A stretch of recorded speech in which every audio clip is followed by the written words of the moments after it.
रोखठोक, बेधडक आणि नेमक्या घडामोडींचा अचूक वेध घेणारं एकमेव विजनरी बातमीपत्र विन टीव्ही मराठी. जनसुराज्य शक्ती पक्षाकडून इच्छुकांच्या मुलाखती. 2 दिवसात उमेदवार जाहीर होणार.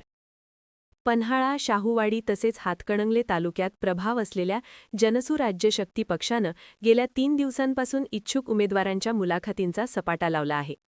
येत्या 2 दिवसात या 3ही तालुक्यांतील पंचायत समितींसह जिल्हा परिषदेच्या एकूण 13 जागांसाठी उमेदवार जाहीर होण्याची शक्यता आहे.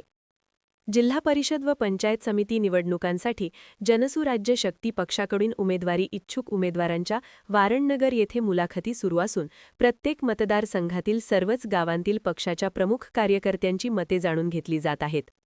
जिल्हा परिषद आणि पंचायत समिती निवडणुकांमध्ये जनसुराज्य शक्ती पक्ष पूर्ण ताकदीनिशी उतरणार असून 3ही तालुक्यात स्वबळावर निवडणूक लढवण्याचे संकेत पक्षप्रमुख आमदार डॉ. विनय कोरे यांनी दिले आहेत. जनसुराज्य शक्ती पक्षाकडे जिल्हा परिषद व पंचायत समितीसाठी इच्छुक उमेदवारांची मोठी गर्दी असून पक्षाध्यक्ष आमदार डॉ. विनय कोरे स्वतः उमेदवारांच्या मुलाखती घेत आहेत.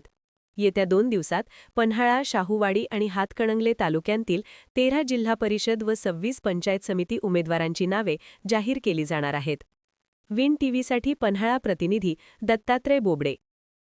विन टीव्ही मराठी न्यूज चॅनलला लाईक करा, शेअर करा आणि सबस्क्राईब करा.